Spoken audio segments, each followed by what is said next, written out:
You ever wake up inside of a life that you worked really hard for, just to realize that that version of yourself doesn't fit in that life anymore? Not in a dramatic way, not falling apart, just this steady, quiet truth like, yeah, I don't fit here anymore.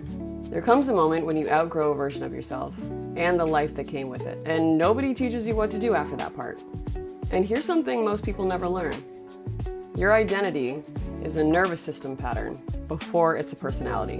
When you grow, your body literally stops feeling safe in your old life, even if it's familiar. That confusion you feel, the fog, that restless, I can't keep doing this energy, that is not you failing, that's you evolving. And the hardest part isn't the ending, it's the in-between. It's the space where you don't resonate with who you used to be, but you haven't met who you're becoming yet. Let's get into it.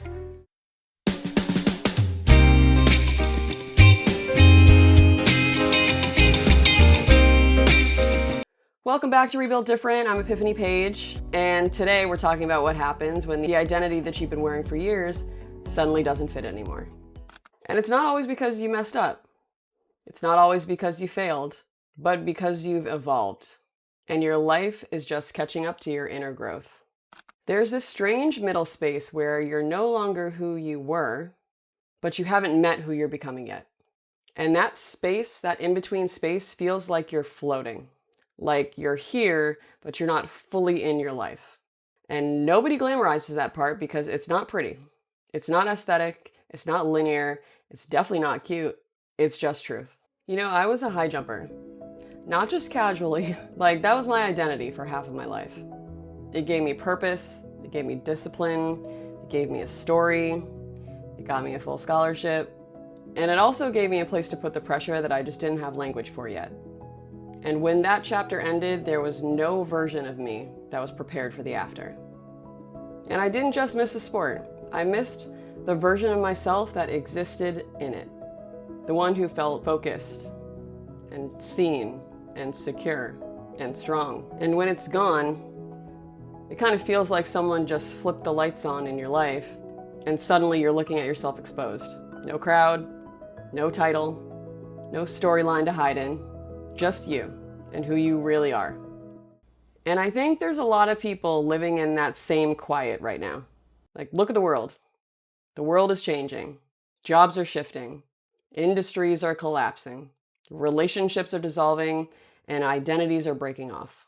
And a lot of times the panic that we feel isn't about just losing the job or losing the relationship or the person or the chapter. It's about losing the identity that we built around it. Because we were taught that our value lives in our performance, our usefulness, our stability. So when the performance stops, we think that the value's gone with it. But it didn't. It's just buried underneath the uniform. Let's tell the truth here. Sometimes the job falls apart or the relationship ends because you were never going to walk away on your own. You would have stayed, you would have kept performing, and worst of all, you would have kept shrinking. And life said, I am not letting you live small.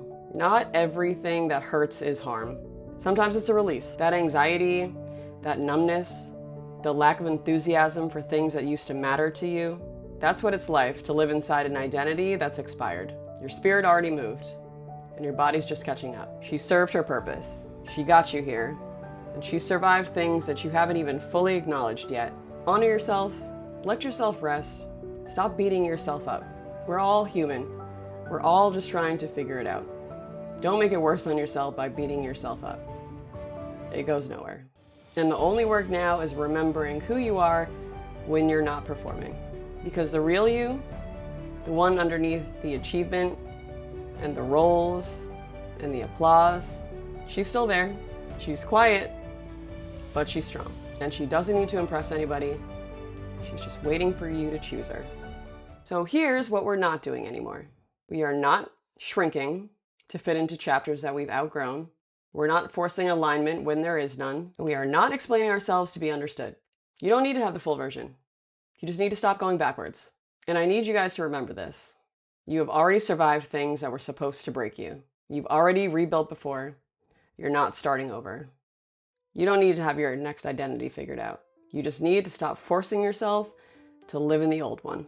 Your new self is not going to show up just by thinking your way there. She's going to show up when you start making choices that feel like truth to you, not comfort. So here's the only step today. Stop going backwards and just try to take a leap into the unknown. Please take it from someone who has tried to hold on to any resemblance of her old life. Did it work? No, it did not. So I'm telling you guys, so hopefully you can spot these patterns way quicker than I did, because had I known, or had somebody told me when I was going through everything that I was going through, if somebody had just given me a little bit of clarity, I feel like things might have turned out a little bit different, or I wouldn't have fucked up as much. All right, guys, thanks so much for listening. That's another episode of Rebuilt Different. This hit you, or something in your mind said, yep, this is me. Then don't bounce, follow, subscribe, and stay connected. Rebuilt Different is for the ones who are ready to stop performing and are ready to become. I'll see you guys next episode. We are moving forward now.